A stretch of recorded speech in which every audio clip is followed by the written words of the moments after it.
कुसुम soft lower, मूंगफली groundnut, soya beans, अरंडी कैस्टोर, तिल सीसेम्स और सूरजमुखी यानी सनफ्लावर्स। ये प्रमुख आपके इम्पॉर्टेंट क्या है ऑयल सीड्स हैं, यानी तिलहन फसलों के अंतर्गत ये सभी आते हैं। नारियल भी इसके अंतर्गत आता है।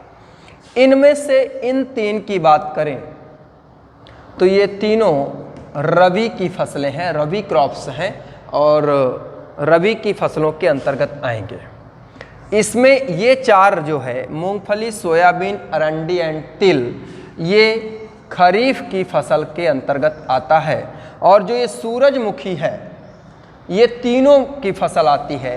ये रबी भी है, ये खरीफ में भी तैयार की जाती है और ये जायद में भी तैयार की जाती है। ठीक है ना। सरसों, अलसी एंड कुसुम रबी क्रॉप्स, मूंगफली, सोयाबीन, अरंडी, तिल खरीफ क्रॉप्स और सूरजमुखी यानी सनफ्लावर रबी, खरीफ एंड जायद, ये तीनों के अंतर्गत शामिल होती है। तिलहन उत्पादन की बात करें तो तो इसका उपयोग दो प्रकार से भी होता है। एक खाद्यान्न तेल यानी फूड ऑयल के रूप में होता है और इसके अलावा भी इस तेल का प्रयोग कुछ इंडस्ट्रियों में किया जाता है, जैसे साबुन बनाने, जो तेल तैयार करने, जो आप लोग नहाने धोने के बाद लगाते हैं, ठीक है ना। तो साबुन तेल प्रसाधन के जितनी भी सामग्रियां आदि बनती हैं उन पर भी इस ऑयल सीड्स का प्रयोग किया जाता है, यानी ऑयल सीड्स यानी तिलहन फसलों के ऑयल का प्रयोग किया जाता है। इसके उत्पादन की दृष्टि से अगर देखें, तिलहन उत्पादन की दृष्टि से अगर देखें तो भारत जो है चीन के बाद, यानी चीन तिलहन उत्पादन में प्रथम स्थान रखता है और भारत जो है चीन के बाद दूसरा स्थान रखता है। लेकिन मस्टर्ड की बात करें, सरसों की बात करें तो सरसों उत्पादन में भारत तीसरा स्थान रखता है, यानी कि पहले नंबर पर कनाडा, दूसरे में चीन, तीसरे में भारत। लेकिन हम तिलहन की बात कर रहे हैं। तिलहन में भारत विश्व में प्रोडक्शन की दृष्टि से सेकंड पोजीशन रखता है या दूसरा स्थान रखता है। यहाँ पर अगर देखें तो उसी प्रकार से होगा, इनके लिए अलग, इनके लिए अलग। इनमें से कुछ खास चीज़ें हैं जिनको जानना है। अरंडी और तिल, ये देखिए यहाँ पर आपको दो ही करना था। ये खरीफ में अरंडी और तिल ये ऐसी फसलें हैं जो रबी एंड खरीफ दोनों के अंतर्गत आती हैं। ये रबी की भी फसल हैं और ये खरीफ की भी फसल हैं। जैसे तिल की बात करें तो उत्तर भारत में, यानी जो नॉर्थर्न इंडिया है उसमें यह खरीफ है और साउथर्न इंडिया में रबी है। तो ये देखिएगा अरंडी एंड तिल रबी एंड खरीफ दोनों की हैं। सूरजमुखी रबी, खरीफ और जायद तीनों में आता है। तो यहाँ पर अगर देखें तो मूंगफली और सोयाबीन खरीफ की हैं, सरसों, अलसी, कुसुम ये रबी की फसलें हैं और इन्हें अपनी सुविधा के अनुसार उपयोग करने में किया जाता है। यानी रबी के लिए जो जियोग्राफिकल कंडीशन है वो अलग होंगी और जो खरीफ की फसलें हैं उनके लिए जियोग्राफिकल कंडीशन अलग होगा। ठीक है। यहाँ पर आप सोयाबीन देख रहे होंगे। सोयाबीन की बात करेंगे तो सोयाबीन को हमने दलहन में भी पढ़ाया और तिल में भी पढ़ा रहे हैं। तो आप लोग कहेंगे कि दलहन भी हो गई, तिलहन भी हो गई। तो सोयाबीन एक ऐसी फसल है जो एक साथ दलहन भी है और एक साथ तिलहन भी है। आपसे क्वेश्चन पूछा जा सकता है कौन सी ऐसी फसल है जो दलहन और तिलहन दोनों श्रेणी में शामिल होती है या दोनों श्रेणी में आती है। तो सोयाबीन है जो दलहन फसल भी है और तिलहन फसल भी है। ओके, समझ आ गया इतना? तो आपको समझना है इसके उत्पादन में देख लिया गया खाद्यान्न तेल एंड साबुन, तेल, प्रसाधन सामग्रियों में प्रयोग करते हैं। चाइना प्रथम है, भारत द्वितीय।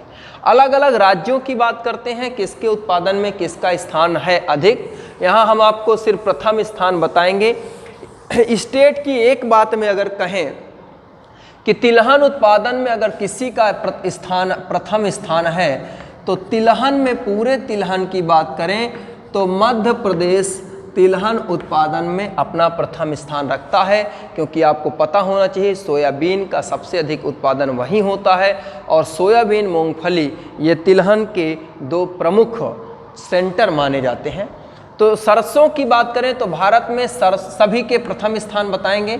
सरसों उत्पादन में जो प्रथम स्थान है वो राजस्थान का है। कुछ का बताएंगे, कुछ का नहीं पता होगा।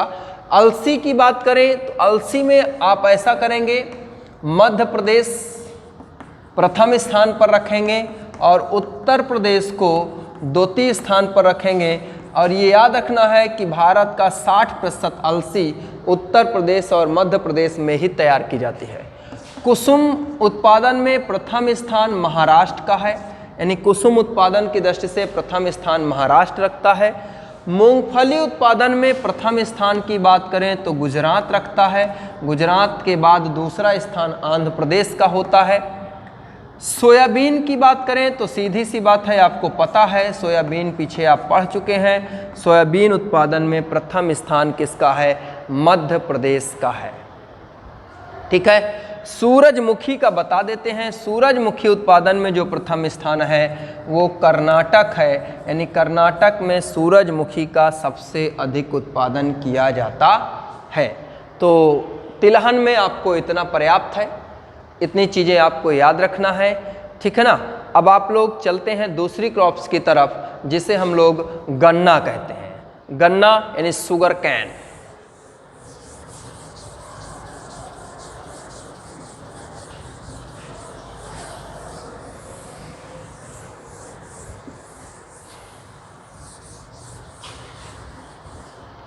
दूसरी फसल है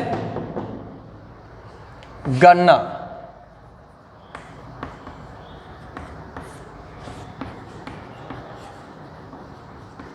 शुगर कैन। ठीक है।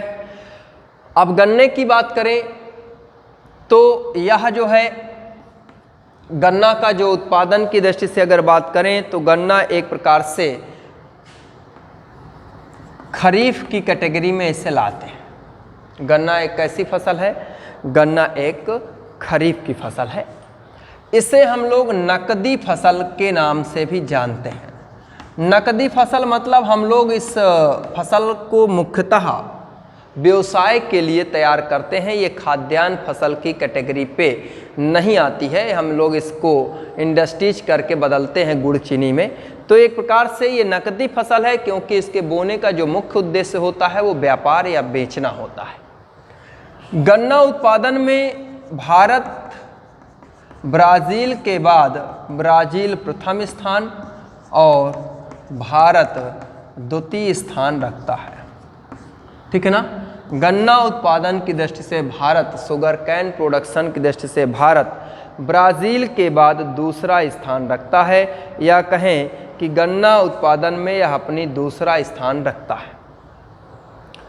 ठीक है। अब आते हैं गन्ने के लिए भौगोलिक दशाएं, यानी जियोग्राफिकल कंडीशंस क्या है।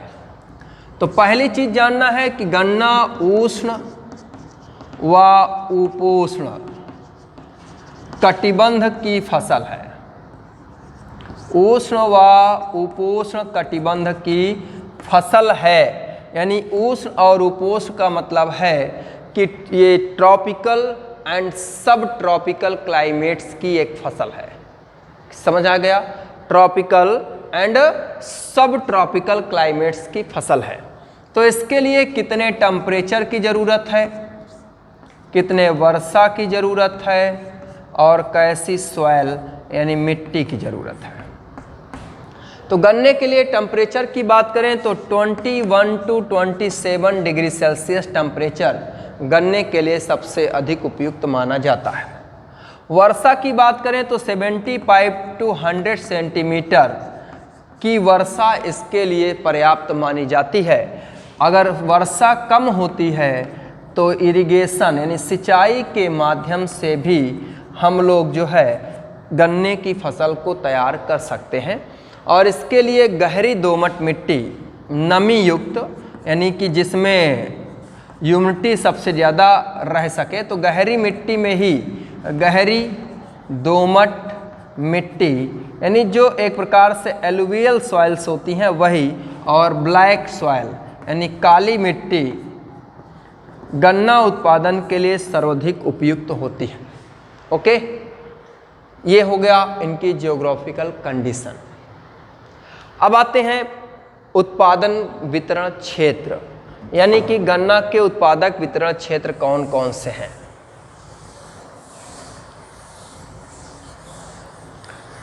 तो गन्ना के उत्पादक वितरण क्षेत्रों की बात करें या उत्पादक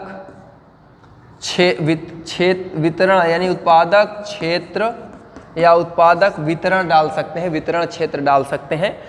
तो प्रथम जो 3 स्थान है गन्ना उत्पादन में, उसमें फर्स्ट है आपका उत्तर प्रदेश, यानी उत्तर प्रदेश पहला स्थान रखता है।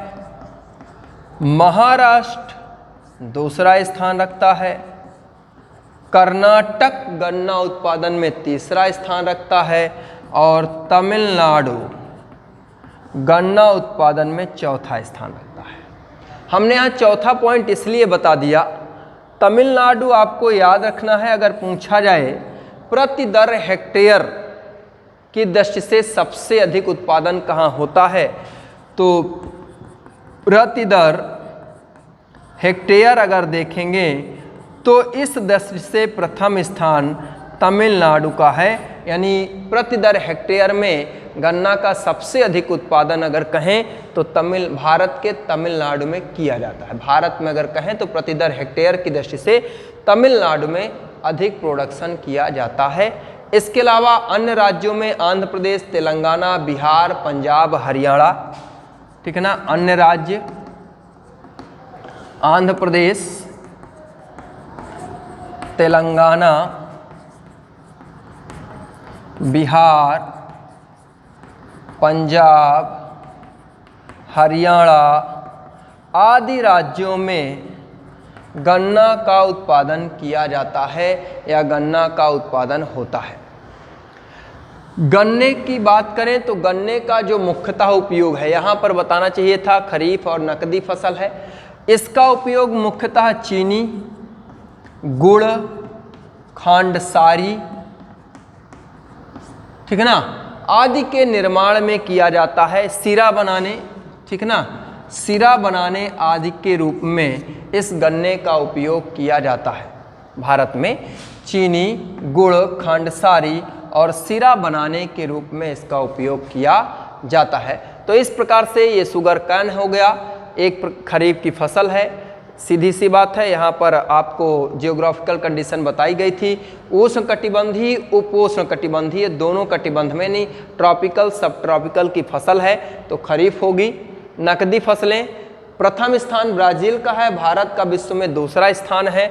और यहाँ देखें तो उत्तर प्रदेश सबसे अधिक प्रोडक्शन करता है गन्ने का, फिर महाराष्ट्र, फिर कर्नाटक, फिर तमिलनाडु। लेकिन प्रति दर हेक्टेयर की बात करेंगे तो तमिलनाडु प्रथम स्थान रखता है।